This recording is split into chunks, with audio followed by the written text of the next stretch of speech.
Hi, everyone. My name is Maya Holm, and I'm the Program and Communications Manager at 01. We're a nonprofit that leverages art, science, and technology for social change. We're based in San Francisco and co-located with Gray Area in the Mission neighborhood. Today's session is led by Gabriel Kaprielian, who we initially connected with through our Media Arts Exchange program called American Arts Incubator, or AAI. It is a cultural diplomacy program that 01 produces with the US State Department's Bureau for Educational and Cultural Affairs. So during his incubator, Gabriel ran a workshop on postcards from the future. And we thought this framework really lent itself for opening up deeper engagement amongst participants. And so for exposure, we thought that it could serve as a really nice vehicle to explore collective visions around resilient futures. So it's my quick 2 cents. And without further ado, I would like to pass the mic to Gabriel. Thanks. Thank you, Maya. Welcome, everybody. So my name is Gabriel Kaprielian. I am an assistant professor of architecture at Temple University, also a program director of the Design and Innovation for Sustainable Cities program at UC Berkeley. So those are kind of my day jobs. But yeah, as Maya mentioned, this last year, I had the opportunity to be the lead artist to Peru through the American Arts Incubator. So it was a month-long exchange that also happened virtually with 25 artists, architects, activists, doing creative projects, thinking about speculative futures. So the framework of Postcards from the Future was something that we did through this workshop, and I think something that will be kind of exciting to explore new modes of engaging that conversation with different art and technology platforms. Also, I am a US Scholar Fulbright to Singapore this next year, and I will be looking at issues of climate fiction and sea level rise adaptation through different platforms like the ones we'll be using in this workshop. So yeah, I just wanted to take just a few minutes to maybe hear from everybody else, maybe where they're calling from and anything they would like to say about themselves. I'm calling from Philadelphia, Pennsylvania right now. So welcome everybody. Would anybody like to share a little something about themselves? I can start. Thank you, Vanessa.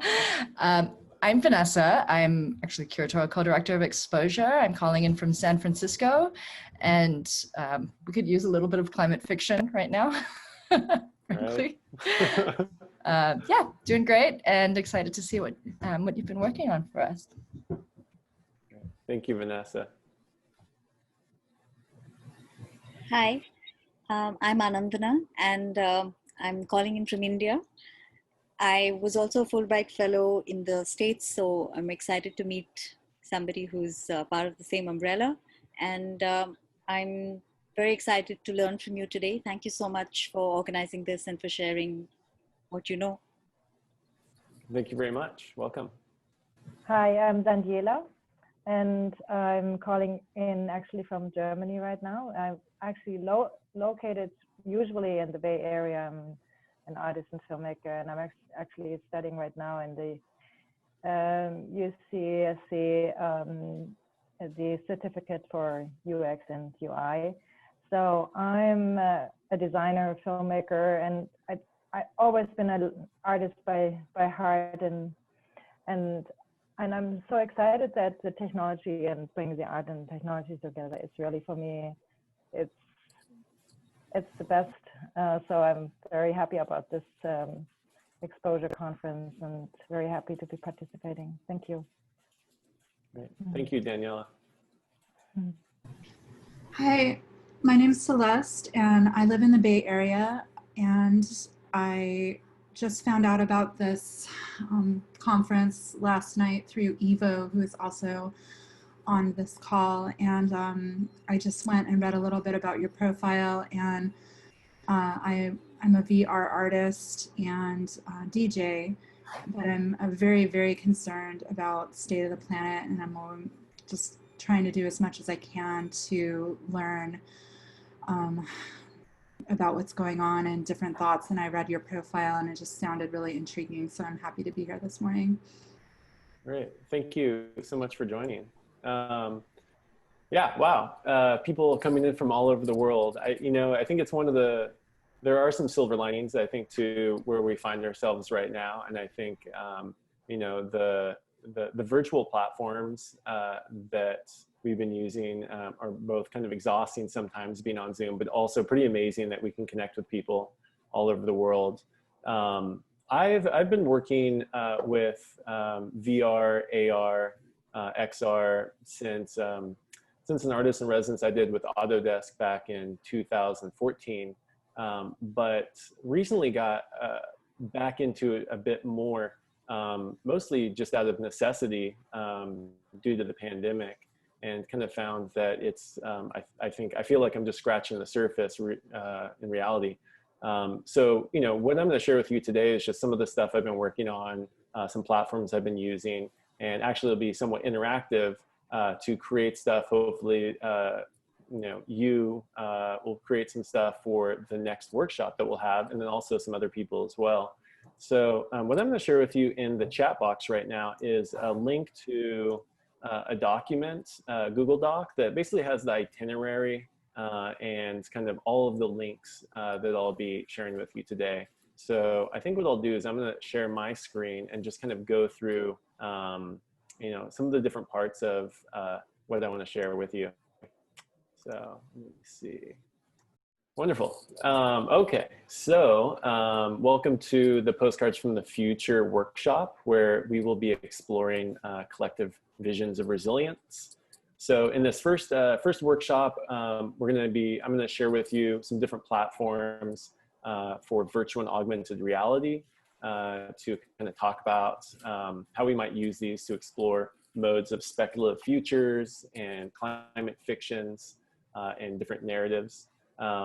So you can see here today, we'll start with kind of this Postcards from the Future platform, which is a virtual whiteboard platform called Miro. I've been using this actually a lot in my teaching of architecture. It's a great platform to post work, and you can comment, and it's a creative space that you can be on at the same time. Also share with you this virtual reality platform, Mozilla Hubs, and then the back end side of the app called Mozilla Spoke. So all of these are free software that you can use. And then lastly, I'm going to end with this web-based augmented reality platform, Sketchfab, and then also how we can use QR codes to link to any type of work that you might be creating and want to share.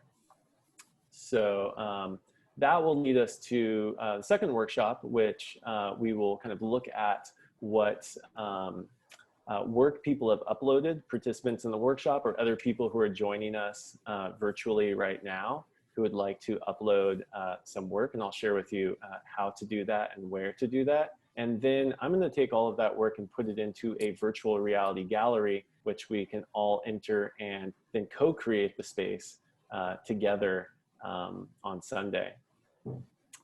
So first, I just want to start with this prompt. What is your vision for a resilient future? And imagine if you were traveling to a time and place into the future and sending back a postcard to yourself or a loved one. What would this future look like, and how would you describe it? Is it utopian or dystopian? And then also, what is a postcard from the future? Is it something you're going to send in the mail, or is this something that is a audio or video file? Is it a three-dimensional digital file? Is it augmented reality? Is it a virtual platform that you gather together? So we'll be looking at some of these different platforms and how we might use these to kind of create these speculative futures and visions.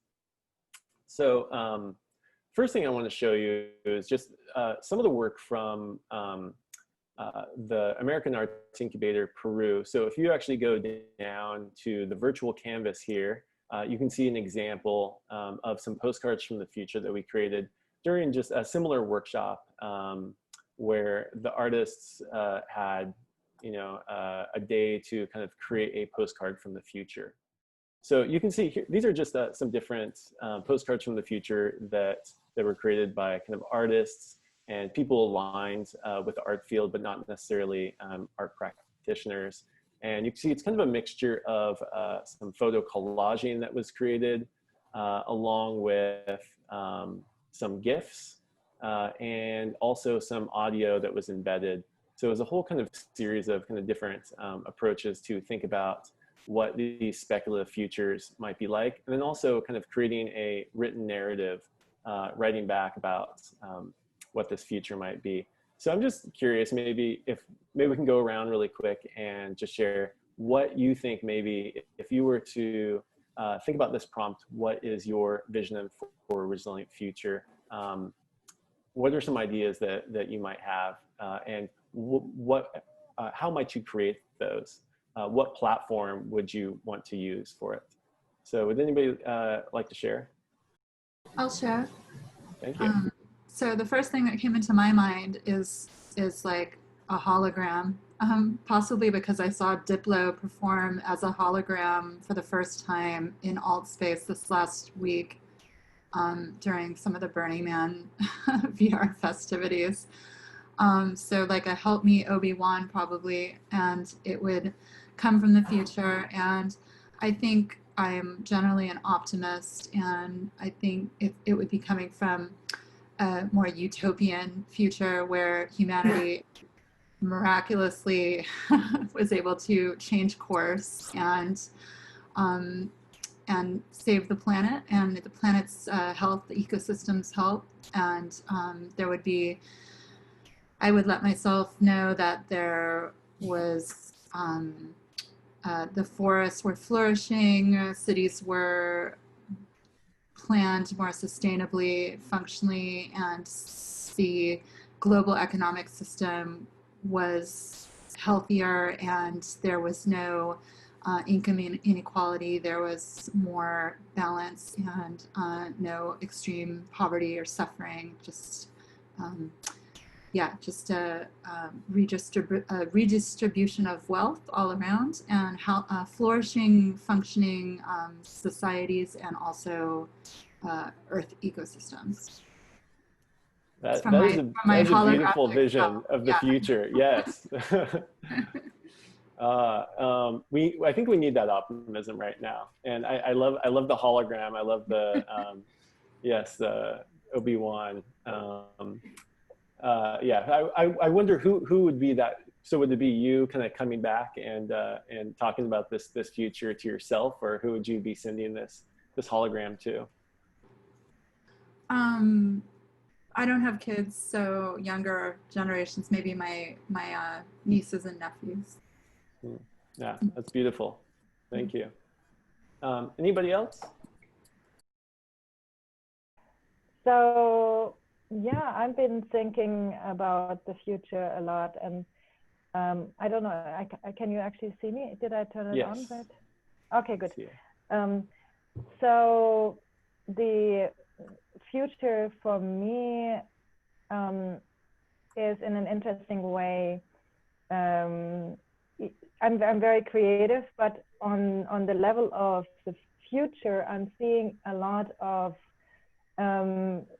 things connected with energy, and I think that our beings will rise in some way from the fourth dimension into the fifth dimension, or third, fourth, fifth dimension, and we are becoming all much more energy beings. And I think that I feel that, and I don't know, can't explain it, but in a sense, I'm believing that what this whole transformation is, what we are experiencing in this year, has to do with becoming aware how we are more than just this being, and that we are really interconnected with one another, and that we are creating the future on many resonance energy levels. And so I started writing, and before I read your description of your workshop, it's very interesting. I started writing this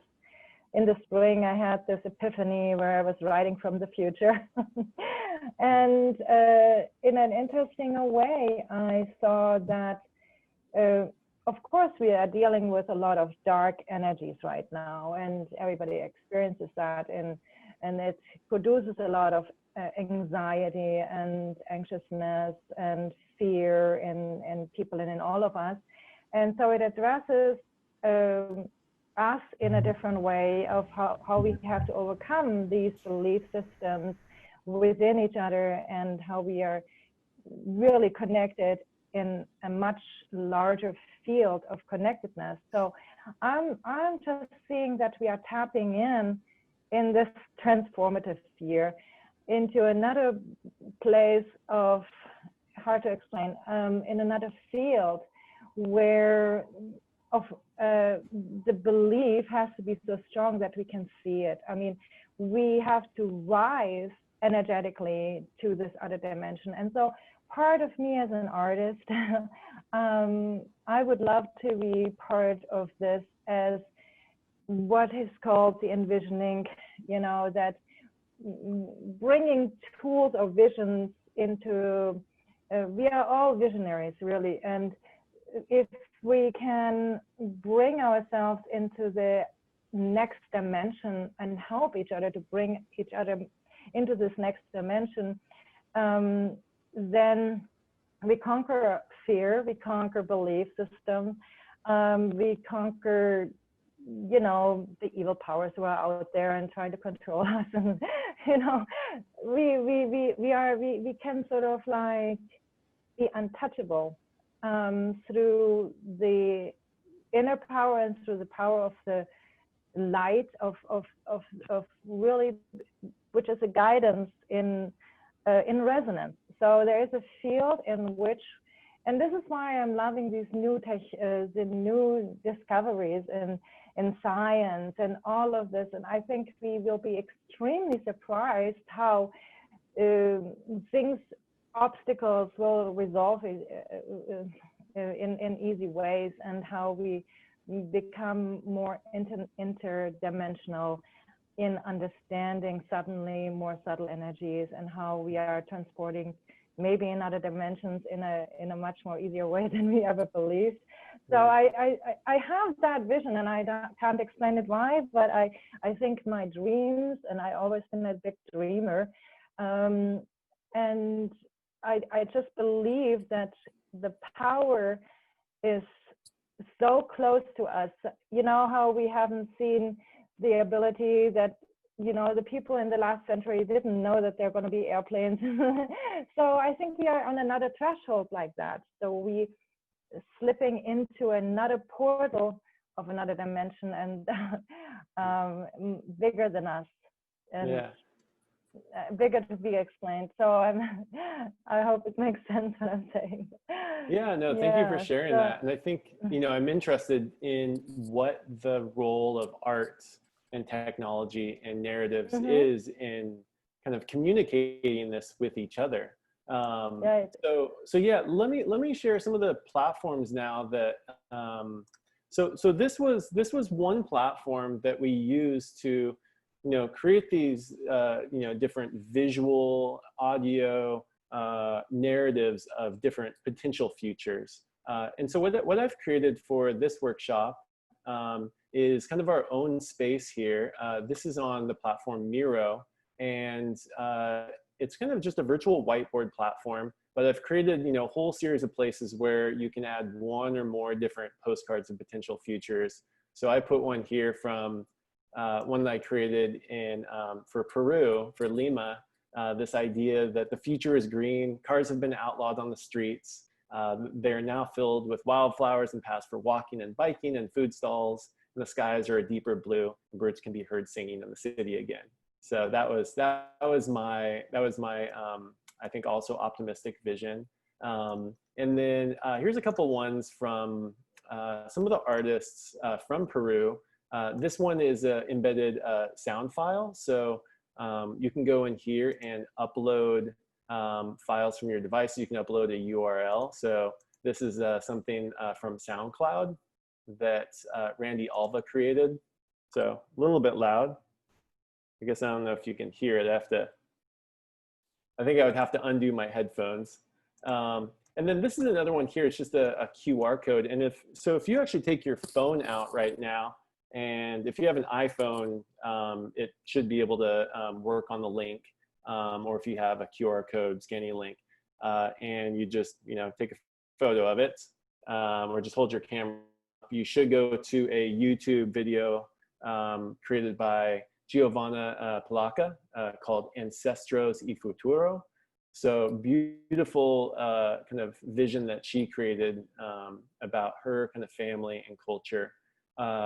So these are a couple different ways that you could use this simple platform to actually embed a lot of different types of files and information. So I'll just kind of show you how it works. You just can go in here and upload. I created a new postcard this morning because of what's going on in California right now. So this is just kind of like uploading the image, and I can put it in here into kind of this little spot.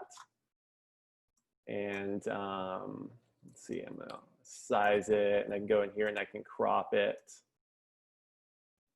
So that is not Photoshop, the back image. That is actually a view that's a photo of San Francisco right now during the fires with this orange sky. I've got sea level rise coming up. Aliens are checking out the planet, deciding it's not worth invading, so they're moving on. So this is my dystopian vision of the future.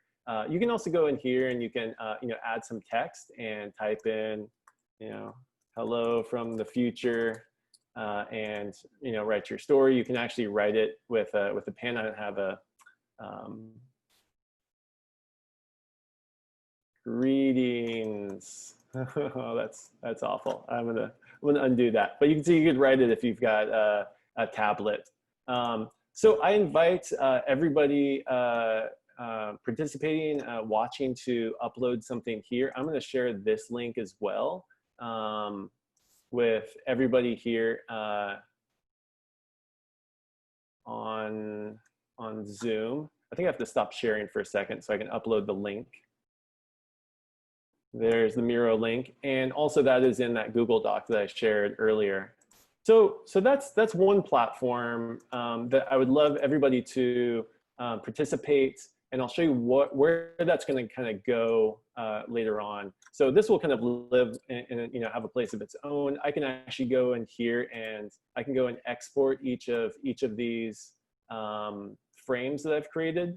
And what I'd like to do is then bring this into a virtual reality gallery that we can actually walk around and share a space together at the same time, albeit with virtual avatars. So that's kind of the next thing I want to show you. So if we're kind of moving down through our workshop here, and we've gone from the virtual canvas, now I'd like us to go to virtual reality. And with the virtual reality, I've been using Mozilla Hubs and creating kind of the virtual reality spaces through Spoke. So these are kind of the links. If you just go into Mozilla Hubs and you click on the link, you can just go into pre-made virtual spaces. I'm sure many of you have probably done this. You can choose a scene, and there's a lot of these pre-made scenes. So there's already this virtual space where you can actually show up and hang out with friends, family, whoever in these spaces. And apparently different, I think companies are already having meetings in these places because it's better than just doing it on Zoom. Now, if you want to actually create your own space, you want to do it in Mozilla Spoke. So this is where you can go and create your own virtual space. You can bring in a 3D environment. You can bring in all sorts of different audio, video, links to other spaces and so forth. So that's where I'd love to go kind of next. And so what I've done is created a if you go to the virtual reality spot here and you go to the workshop hubs link, you can actually go to the link of the hubs link that I've created for this postcards from the future. And so if you open up the link, let's see, I think it has to load. And I'll say that the hubs actually works much better on Mozilla Firefox. if the file gets really big, if you have a lot of embedded videos, 3D models, sometimes it doesn't work on Google Chrome or Safari. So when you enter into the space, you can just, you click enter room, you're gonna create an avatar, or you can select one from the different choices here. So if we go in, pick your avatar. So I like the red panda. I'm gonna stick with the red panda, you know, give it my name.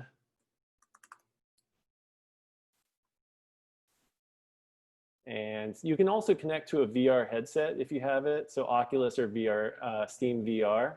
I haven't actually tried that out, but I've heard that it works pretty good. So if I just click enter, now I'm gonna kind of be transported into this virtual space. And you can see I've already started populating it with some things. So the idea is that I'm gonna take all of these postcards from the future that you've created, and you know, there could be various different formats. So I just kind of put a couple different formats in here. So we've got, you know, this is a 3D model that I created.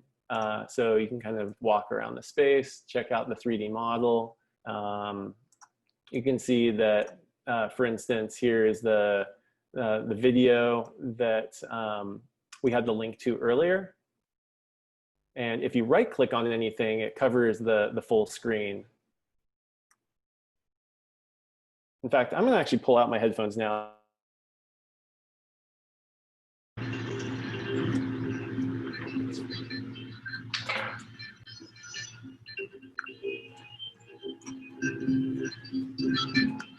All right, so you can walk around the space.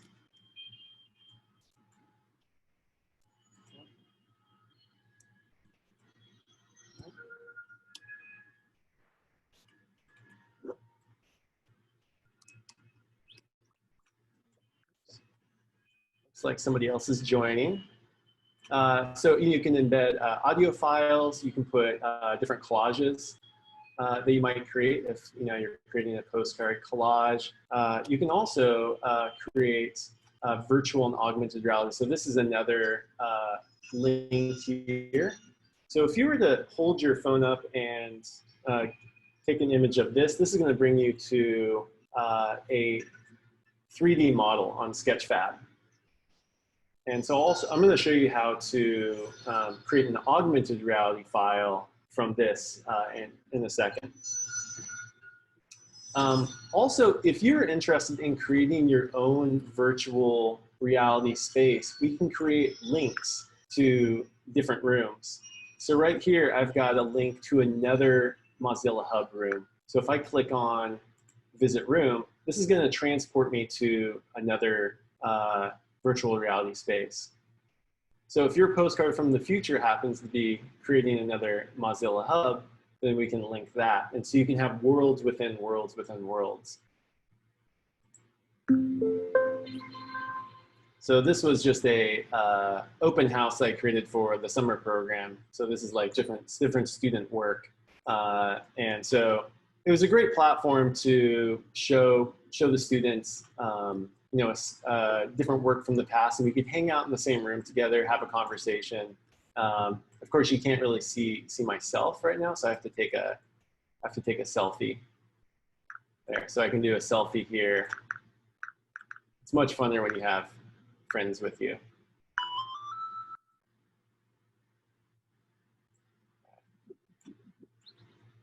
There it is. Apparently, you can tweet it out as well. So that's the Mozilla Hub. So as I mentioned, you know, I'm hoping that on Sunday, take all of the work that was created and bring it into a virtual reality space. Now, for those of you who are interested in creating your own, this is what that back-end environment looks like. So this is the Mozilla Hub, spoke link, I mean.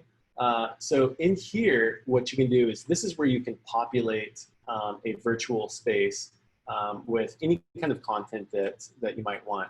So if you're going to bring in, for instance, a 3D model, the way you actually have to do it is if you click on the model here under Elements, you have to put a URL.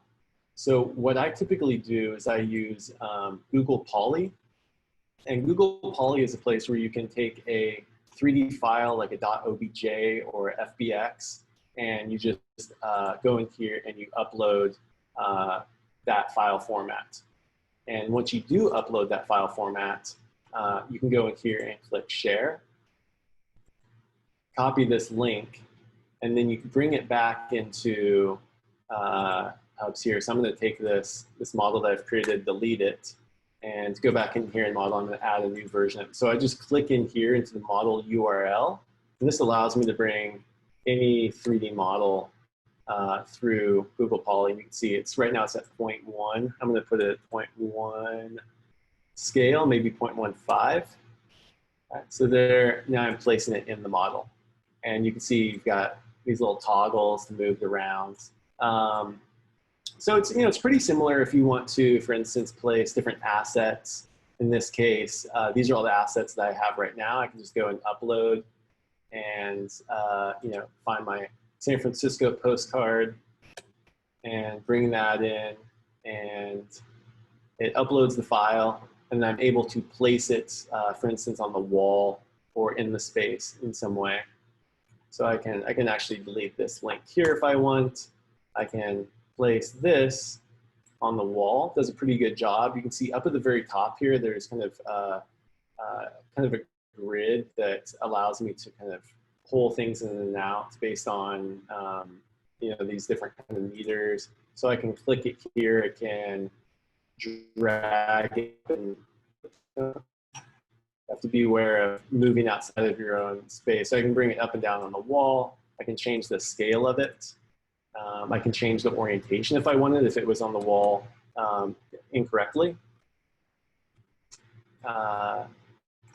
So it's a pretty great platform for being able to kind of create different spaces with various content. Also, you can see I've brought in the video, I brought in the audio file, and you can also, with a QR code, pretty much have a link to any other type of file. So what you're going to want to do from here is you can go in and just publish the hubs. And so when you publish the hubs, then it becomes a Mozilla Hub that you can then enter into, like we just did. On Sunday, what I'm excited to do is when you're actually in the space, you can create different, more interactive elements. So for instance, we can add water into the space if you would like.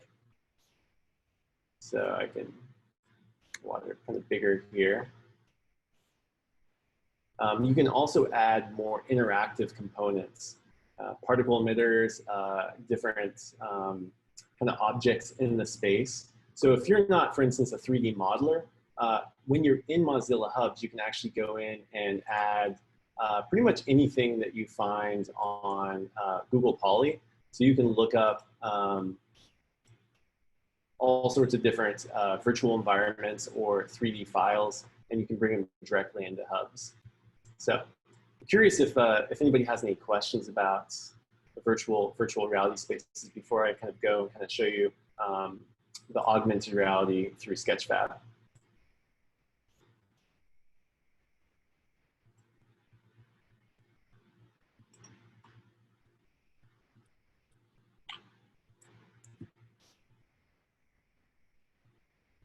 Any questions? Yeah, I think we'll just need to try it before we have any questions. Exactly.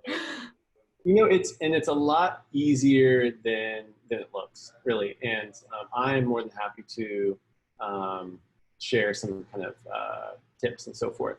So going back to kind of like the kind of workshop, the rest of what we're doing today. So gone through kind of virtual reality hubs, and I'm going to finish up actually with augmented reality through Sketchfab. And so this is another platform, kind of like Google Poly, where you can upload 3D digital files, and it offers the ability to do both VR and AR through their platform, also a free platform. So this is a link to Sketchfab. You can see kind of like, this is my account. So I've got, some different models from some of the teaching that I've done. And so if I click on this one right here, this is a platform that you can view the 3D model that you've uploaded. You can also find other models that other people have uploaded as well. And you can download those. So if I was to go in here and I go to edit 3D settings, this is where I set it up for kind of augmented and virtual reality experience. Pretty simple interface. There's a lot of stuff that is not particularly necessary unless you're getting really detailed. So you can see you've got different scene things you can do here. You can kind of flip it straight in the model if it comes in upside down. Field of view, so you can kind of change the way that you see it. Kind of simple things like that are actually really effective. Lighting, right now you can see that it's actually casting a shadow, which I like, makes it seem a little bit more real. Materiality, you can actually add some simple materials to it. So if you bring in a file that doesn't have materials associated with it, you can make it look metallic, give it a color and so forth. Post-processing, I've never really used too much. Annotation, have not used. Really kind of the most important part is this AR, VR component. So this is where, so for virtual reality, you can see I've actually sized a person that is the scale of the building. So when I then export this out for VR, I can use, for instance, I've just got right here my simple Google Cardboard that you can put your smartphone in, costs like $15, works great, and I can put myself in the space. What I'm interested to show more today is actually the augmented reality component. So if I take my person here and I'm gonna rescale this person, oh, there's the floor. So I can move the floor up and down. I can rescale my person here to something that's a little bit more appropriate to place in my room.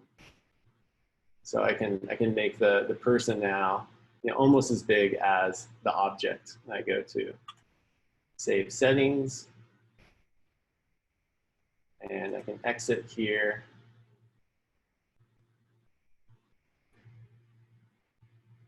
And so now the nice thing about it is I can go in here to download the model. And you can see actually, because I just made a change, the USDZ, which is the augmented reality file, isn't available. But typically that's what you would download to have a 3D model for augmented reality. But I already have a link for you in the workshop here. So if you actually go to the augmented reality down here at the bottom, there's a couple examples. So there's this one right here, which I just changed, so it may not work right now. And there's also this one by Giovanna Polacca that she created through the American Arts Incubator, which I think is a really kind of fantastic model. So you could actually just scan it right here on the left. This was the same one that was in the virtual gallery. And so if you scan that, bring it into your phone, and in the model, you can go down and download the USDZ file. And once this opens up, you basically can place it in your space. So I'm just going to do a quick one right here in my room, and then I think I can actually upload an image and show you kind of like what it looks like. So let me know if anybody has any questions about that. All right. So that's kind of the platforms that I want to introduce today, and hopefully you can have some more discussion about how you might use them. Certainly, if you create something, a 3D model, a GIF, a video that doesn't fit in, for instance, this postcard format as a 2D image, then you can just have a QR code that links to something. Maybe you've already made previous work that you think would be interesting to share with others in this virtual gallery. So just to kind of a recap, we've got this space here in Miro. We have the virtual gallery, virtual reality platform with Mozilla Hubs, and then also in Sketchfab using augmented reality to kind of project this model into your space. So I just want to open it up now to, I think, just hear some more of your thoughts about how you think that maybe some of these tools could be used, or if you even have used these tools before, what you've created with it. I can start. Thank you. I haven't used any of these tools. So I'm curious to give it a go. I like the look of Miro. It seems very straightforward. And, you know, I like that we can port in a found material and create a kind of re-narrativize it. You know, perhaps to talk about the image that you used of San Francisco with the rising seawater, you know, perhaps it might be a more utopian revision of such an image. That I don't know right now off the top of my head what that might be, but that could be another spin on it that I think is interesting. With the other tools, I don't have a lot of experience working with this kind of modeling, so I'll have to see, but I'm really interested in kind of the spatialization of relationships and ideas that Mozilla and Sketchfab could offer, you know, like how I'm a curator, so I do that kind of spatialization in real life. What does it mean to kind of stage that vis-a-vis each other, you know, with like placing these postcards in conversation with each other, not just on this flat surface, but what kind of stories do they tell when you actually put them in that space and curate them spatially is really interesting to me. Yeah, I think that was I was working with a contemporary art museum in Lima with kind of the curation of this other Mozilla Hub based virtual gallery, and it was interesting to think about curation in a digital space. I mean, there's things that you can do digitally that you just can't do physically, and also the cost is a lot cheaper. So there's, you know, you can have, I think, a lot of different voices, a lot more voices that participate. Yeah. Anybody else like to share maybe some experience that they've had either using these tools or other tools or possibilities they see with these tools? While we're waiting to see if anybody would like to share, I'm just going to share my screen again and show you a couple screenshots I just took of. So this is that virtual, the augmented reality kind of model. And so this is it being kind of placed in my space. So if you click the link and go to the digital model in Sketchfab and you download the USDZ file, it will then, you then place it into your space. And you might have to look around for it. You can also scale it with your fingers and kind of squish it and move it around. But you can see here, I made it smaller and put it on my floor, and I made it bigger and let it float kind of above on my ceiling. So yeah, try that maybe a little bit later. See if you can get it to work. Anybody else that would like to kind of share? Or any ideas that have come up during the workshop, either about, you know, collective resilience, speculative futures, or what kind of tools you think are useful for having these discussions? I'm just kind of curious, I can go again. This idea of speculation, I wonder if in your experience doing this, if you find people speculating one way or another, you know, does it tend to dominate? Does Utopia or Dystopia dominate? You know, does it kind of depend on the frame? How's that? Yeah, you know, it was interesting. So when I did this exercise with the artists in Lima, Peru, and maybe it had to do with the pandemic and everything else going on, but I would say a lot of them were fairly dystopian. You know, maybe actually in fairness, it was maybe about 50-50, but I guess I thought there would be more utopian. But I think even the dystopian is kind of optimistic in some ways, to think about this is what we don't want, and there's a power to creating these different visions in the future to think about how do we not have this future, right? We have to think about different alternatives. And I think there's really a power in kind of, you know, in art and representation to show different potential ideas to visualize it, to engage with people. That I think sometimes just talking about it, politics, it just doesn't connect. So, yeah. Yeah, I mean, it's kind of like that's the exercise of resilience as well, right? To kind of rehearse the worst. Yeah.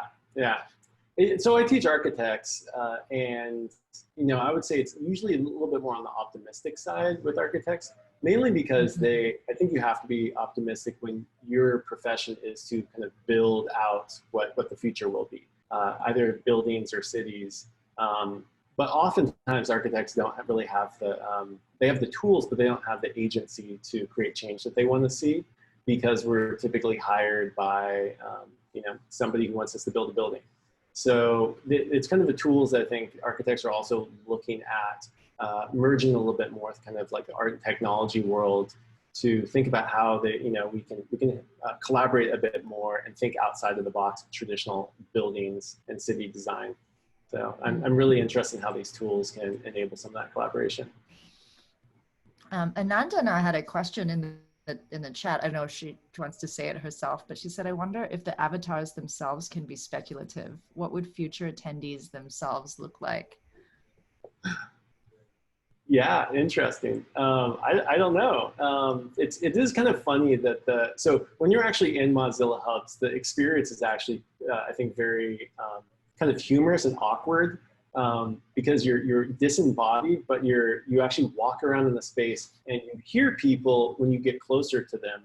And then when you're talking with, say, a panda robot or a gargoyle or these different avatars, their actual like head or like mouth moves, and it's a very strange experience at first.